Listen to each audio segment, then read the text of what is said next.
Tu envoies le message et le monde s'arrête.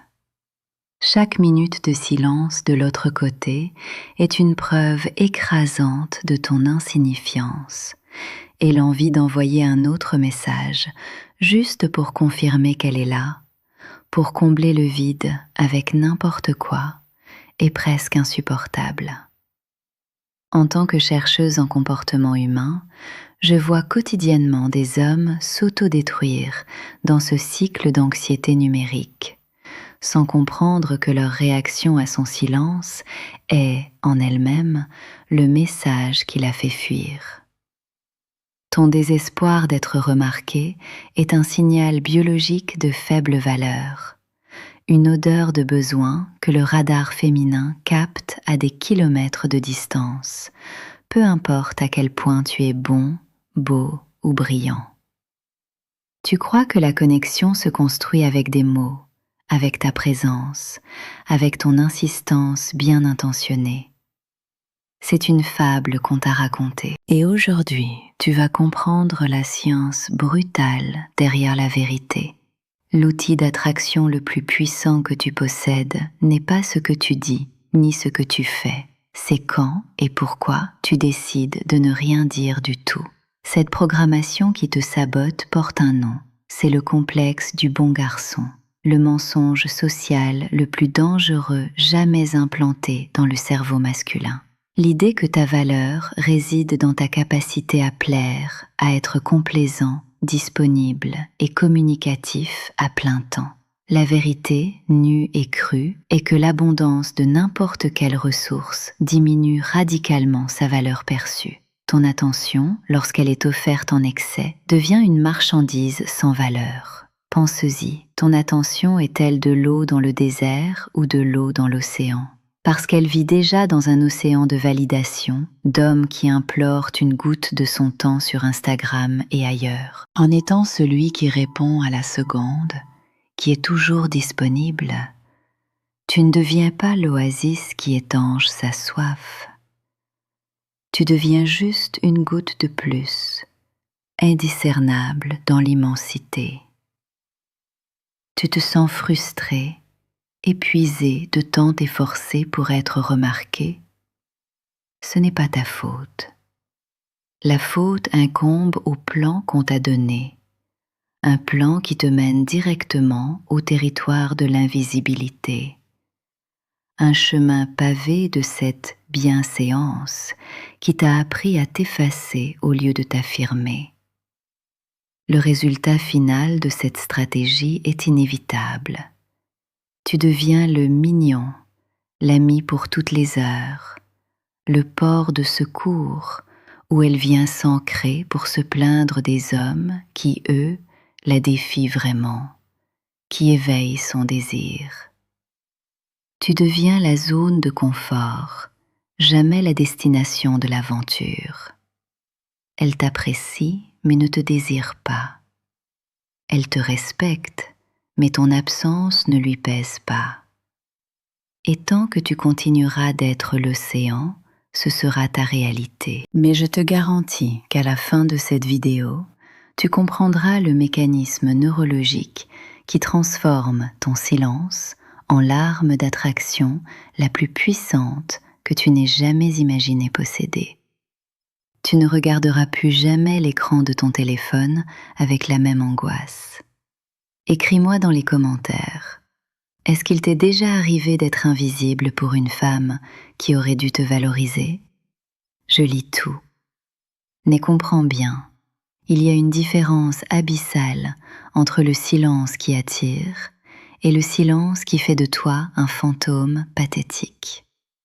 Et dans la minute qui suit, tu vas comprendre lequel des deux tu as pratiqué. La différence qui te sépare du pouvoir ou de la pitié est simple. Le silence pathétique, celui que tu as pratiqué, est réactif. C'est le caprice silencieux d'un enfant qui croise les bras et arrête de répondre en espérant que sa mère vienne lui demander ce qui ne va pas. C'est un cri pour attirer l'attention, déguisé en maîtrise de soi. Ce silence pue l'agressivité passive. et ne génère en elle qu'une seule émotion, le mépris. Le silence qui attire, à l'inverse, n'est pas une action, c'est une conséquence. C'est le sous-produit d'un homme qui a une mission, un but qui le consume, au point qu'un écran de téléphone devient un détail insignifiant. En tant que femme et chercheuse, je te l'affirme. Un homme sans contour, un homme qui n'a pas de limite, où l'amabilité s'arrête et où l'acier commence, n'est pas un partenaire, c'est un serviteur. Et la biologie féminine, façonnée par des millénaires de sélection, n'a pas été programmée pour désirer les serviteurs. Elle a été conçue pour tester, respecter et finalement se rendre à un leader. Ta passivité n'est pas une vertu, c'est un répulsif biologique. Cette nécessité d'être toujours disponible, de plaire, détruit la tension sexuelle avec la précision d'un chirurgien, car elle communique que tes armes sont déchargées. Réfléchis. L'attraction primale n'est pas activée par l'homme inoffensif, mais par l'homme qui est dangereux, mais choisit de ne pas l'être. C'est la présence d'un pouvoir contrôlé, la certitude qu'il a la capacité d'être agressif, d'imposer ses limites, de dire non et de partir, mais qu'il maintient cette énergie sous contrôle. Ton comportement de bon garçon signale à son cerveau reptilien que tes armes n'existent pas. Tu n'es pas un guerrier en paix, tu es un civil désarmé qui supplie de ne pas être attaqué. C'est pourquoi le principe du moindre intérêt, postulé par Waller et Hill en 1951, est une loi d'airain de la dynamique humaine. Le pouvoir appartient à celui qui démontre, par ses actions, qu'il est moins investi dans le résultat. As-tu déjà réfléchi, honnêtement, à la raison pour laquelle elle devrait respecter un homme qui, de toute évidence, ne respecte ni son propre temps, ni sa propre énergie? La conséquence à long terme pour l'homme qui persiste sur cette voie est un enfer pavé de bonnes intentions. Tu deviendras son manager émotionnel, le dépotoir de ses frustrations, l'homme fiable avec qui elle ne couchera jamais. Votre relation se transformera en une dynamique de mère et fils, où elle définit les règles et où tu obéis par peur de la perdre, sans réaliser que tu l'as déjà perdue au moment où tu as abdiqué ton pouvoir. La tension que tu ressens maintenant, cet inconfort en entendant la vérité, c'est le son de ta vieille programmation qui se brise.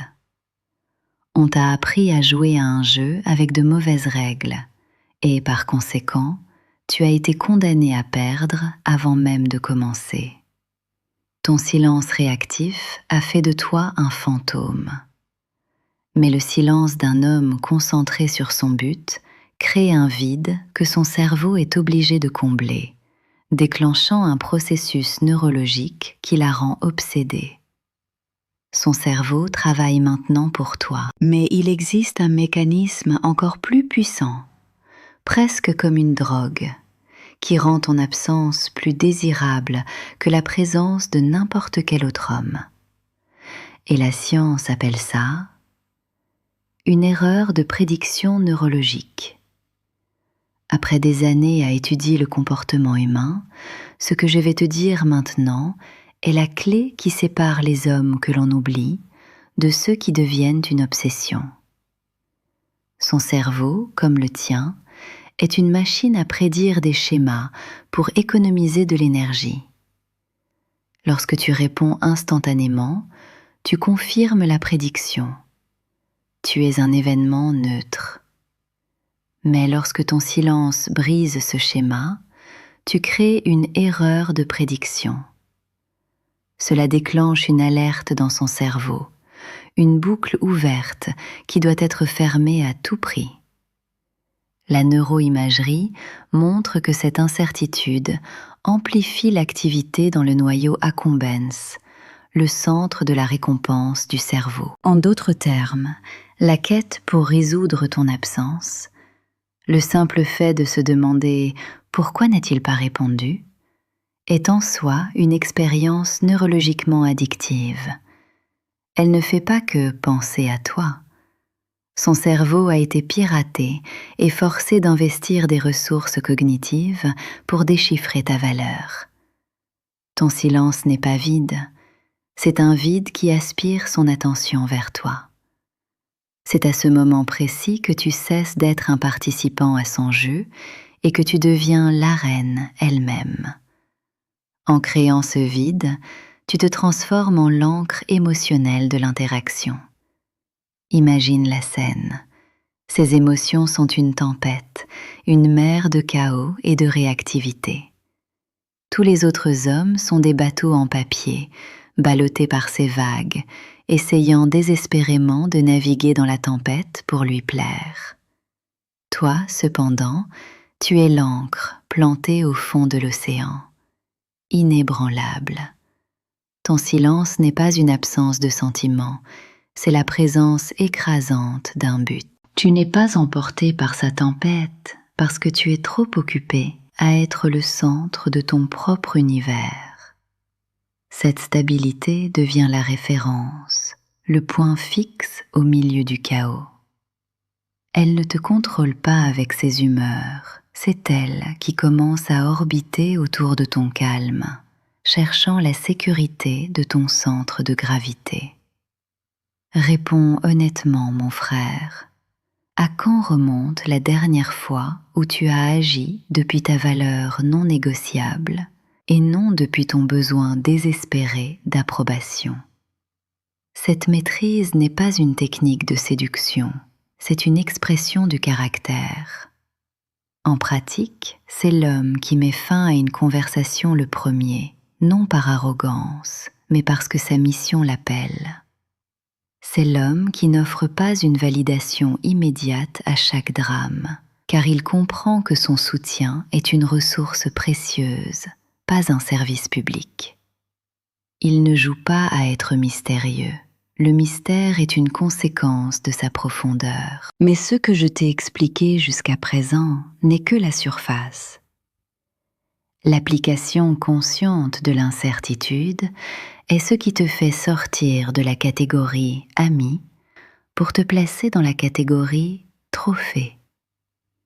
Cependant, il existe un mécanisme encore plus profond, une vérité sur la psychologie humaine si puissante et si inconfortable qu'elle régit les casinos, rend des nations dépendantes et peut, si elle est comprise, rendre son cerveau dépendant de ton existence de manière quasi permanente. Tu l'as conditionné, avec ta prévisibilité, à ne jamais avoir besoin de toi. Maintenant, tu vas apprendre à utiliser la même science qui rend des millions de gens accros aux jeux de hasard pour la rendre accro à toi. Frère, réveille-toi. La vérité que tu as passé ta vie à éviter, le secret caché derrière chaque vue et non répondu, c'est que ta bonté, ta fiabilité, ta présence constante sont neurologiquement ennuyeuses. Tu as été programmé avec un logiciel défectueux, le bon garçon 2.0, qui te dit qu'être un porc sûr est attirant. C'est un mensonge catastrophique. En tant que chercheuse en comportement, je te le dis maintenant, l'attraction féminine n'opère pas selon la logique de la réciprocité. Elle opère selon la neurochimie brutale de l'addiction. Et toi, avec ta disponibilité infinie, tu es le contraire d'une substance addictive. Tu es l'eau tiède qui ne désaltère pas. Ta consistance ne la réconforte pas, elle l'anesthésie. Elle n'a pas besoin de penser à toi, pas besoin de te déchiffrer, pas besoin d'investir la moindre ressource cognitive pour savoir où tu es ou ce que tu ressens. Tu es devenu un acquis. Et devant le tribunal de l'attraction primale, être un acquis équivaut à être invisible. Tu n'es pas gentil, tu es oubliable. Ta prévisibilité n'est pas une vertu, c'est le poison qui tue le désir avant même qu'il n'ait eu la chance de naître. Le secret qui régit les casinos et rend les nations dépendantes, le mécanisme qui explique pourquoi elles s'éloignent de toi pour se rapprocher de l'homme qui l'ignore, a un nom, le renforcement intermittent. C'est le principe de B.F. Skinner qui prouve que les récompenses imprévisibles sont exponentiellement plus addictives que les récompenses constantes. Tu as agi comme un distributeur automatique, prévisible, fiable et absolument sans intérêt. Tu insères de la gentillesse et elle retire de la validation. Il n'y a pas d'émotion, pas de risque, pas de dopamine. L'homme qui l'attire, lui, est la machine à sous. Parfois, il paie la récompense de l'attention. Parfois, il ne délivre que du silence. C'est cette imprévisibilité qui la pousse à tirer le levier encore et encore, accro à la possibilité de la prochaine récompense. C'est la porte de passage entre l'homme commun et l'homme souverain. D'un côté, toi, implorant sa validation. De l'autre, un homme dont la concentration et le but rendent son attention un prix rare et contesté. Cette porte ne s'ouvre pas avec de la gentillesse. Elle ne cède que devant la force d'un cadre inébranlable. Elle ne devient pas accro à ta présence, elle devient accro à ton absence calculée. Et sans cette dépendance, la passion est biologiquement impossible. Tu es là maintenant, en train de penser « mais c'est de la manipulation, je ne suis pas ce genre de type ». C'est ta programmation de bon garçon qui se bat pour sa survie.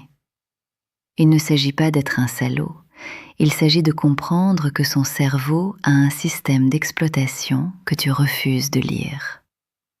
Tu peux haïr les règles du jeu, mais tu ne peux pas te permettre de les ignorer pendant que ton adversaire joue pour gagner. En étant imprévisible, répondant rapidement parfois, prenant des heures ou des jours d'autrefois, tu ne joues pas un jeu. Tu forces, pour la première fois, son cerveau à jouer à ton jeu. Tu deviens son dealer de dopamine. Chacune de tes notifications est un pic d'euphorie. Chacun de tes silences est une crise de manque qui la force à penser à toi, à valoriser la prochaine dose de ton attention. Tu quittes le plateau du confort et tu entres dans les montagnes russes du désir. Est-ce cruel? Peut-être. C'est une lucidité brutale. Est-ce efficace? Absolument. Et maintenant, tu te demandes, après avoir tout donné, après avoir été l'homme le plus présent et attentionné possible, pourquoi semble-t-elle toujours plus intéressée par l'homme qui a l'air de s'en foutre? La vérité que je t'ai révélée est un coup de poing à l'estomac, je sais, et à cet instant, ta programmation de bon garçon hurle, cherchant un moyen d'adoucir le coup, de trouver une excuse pour retourner dans ta zone de confort. Mais je ne suis pas ici pour t'offrir du réconfort. Je suis ici pour te donner le plan de sortie. L'erreur fatale que commettent les hommes après avoir compris le pouvoir de l'imprévisibilité, c'est d'essayer de performer le désintérêt. C'est un théâtre pathétique. Comme la psychologie évolutive, à travers David Buss, nous le montre depuis des décennies, la femme n'est pas attirée par les signes de désintérêt, mais par les signes de haute valeur. Stabilité émotionnelle, autosuffisance et, par-dessus tout, un but.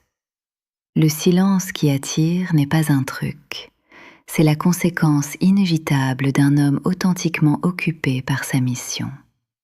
Essayer de le feindre, c'est comme porter un parfum cher pour masquer l'odeur du désespoir. Le radar biologique féminin, affûté par des millénaires de sélection, détecte l'incongruence instantanément et te rejette comme un imposteur. La vraie valeur ne peut être contrefaite. C'est pourquoi ta mission, quelle qu'elle soit, doit passer avant n'importe quelle femme, non par froideur ou par arrogance, mais parce que l'univers punit sans pitié l'homme qui abandonne son but en échange d'approbation. Le cerveau féminin, façonné par l'évolution, est biologiquement programmé pour identifier et rejeter le mal qui signale une dépendance émotionnelle, car il représente un risque pour la survie. Ta souveraineté personnelle doit être une forteresse inexpugnable. Mais comprends bien la métaphore. Ce n'est pas une muraille construite pour éloigner les gens, mais une fondation de granit si solide qu'aucun rejet, aucun jugement et aucune perte ne peut l'ébranler. Tu ne cherches pas l'approbation extérieure parce que tu habites déjà un territoire qui t'appartient entièrement.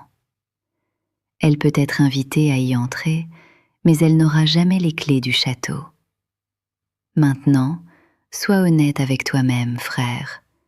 As-tu déjà construit cette forteresse? Ou ton estime de soi est-elle encore une cabane de paille érigée sur un terrain loué, vulnérable à la première tempête de son désintérêt? La réponse à cette question définit ta destinée. Un homme qui opère depuis cette forteresse n'a pas besoin de technique, il devient la technique. Ses actions émanent d'un pouvoir calme qu'aucun mot ne peut reproduire. Il ne calcule pas combien de temps mettre pour répondre à un message parce que son esprit est occupé à résoudre de vrais problèmes, pas à fabriquer de faux mystères. Il n'offre pas sa validation à chaque drame parce qu'il comprend que son énergie est la ressource la plus précieuse qu'il possède. Il ne joue pas à être le prix, il est devenu le prix parce qu'il a cessé de jouer son jeu à elle et a commencé à gagner le sien. C'est la matérialisation d'une loi d'airain de la dynamique humaine, une sentence que tu dois tatouer dans ton esprit. Le désir féminin ne se demande pas, il se provoque. Et la provocation la plus puissante est la présence d'un homme qui démontre, par une concentration inébranlable sur son propre voyage, que son monde est complet sans elle, mais qu'il serait un endroit extraordinaire auquel elle aurait l'honneur de participer. Maintenant que les fondations de ta souveraineté sont établies, la dernière étape est d'apprendre à calibrer cette force dans le monde réel. Les œillères sont tombées, mon frère, et ce que tu vois maintenant, avec cette clarté brutale, n'est pas joli, mais c'est libérateur. L'attraction n'est pas un traité de paix, c'est un champ de bataille biologique. On t'a appris à apporter des fleurs et tu as reçu une balle d'indifférence. Ce que la science du comportement nous montre, et ce que ta propre expérience confirme, c'est que le désir ne fleurit pas sur le sol de la prévisibilité. C'est une mauvaise herbe qui pousse dans les fissures de l'incertitude que tu crées. L'objectif n'est donc pas de devenir un moine muet, mais un maître du calibrage, un ingénieur du son de l'interaction humaine. Le silence est la base qui crée la tension, la communication, les aigus qui définissent la mélodie. N'utiliser que l'un d'eux produit du bruit. La vérité, livrée comme un verdict final, est la suivante. La douleur d'accepter cette réalité est infiniment préférable au confort du mensonge qui t'a maintenu faible et invisible pendant si longtemps. Ta seule tâche maintenant est de tuer l'homme en toi qui implore la validation pour que l'homme qui commande le respect puisse enfin naître. Tu as deux choix, fermer cette vidéo et retourner au mensonge confortable, à la prévisibilité qui te garantit l'invisibilité, au cycle d'efforts non récompensés qui t'a amené jusqu'ici. Ou tu peux franchir l'étape suivante. La vérité que je t'ai livrée aujourd'hui est la fondation. Construire l'édifice de ta souveraineté par-dessus exige de l'action. Si tu es arrivé jusqu'au bout, il y a une suite naturelle à ce voyage. une application pratique pour transformer cette douleur en pouvoir. Je l'ai placée dans la vidéo qui apparaît maintenant sur ton écran et je te recommande de la regarder avant de dormir ce soir, comme le premier acte d'un homme qui a décidé d'arrêter de demander et de commencer à prendre. Les décisions t'appartiennent et à toi seul. Personne ne viendra te sauver. Au final, elle ne tombe pas amoureuse de l'homme qui dit ce qu'elle veut entendre. Elle devient accro à l'homme dont elle doit déchiffrer le silence. Ambientação francesa concluída. Pronto para o step 6.2. Ambientador italiano.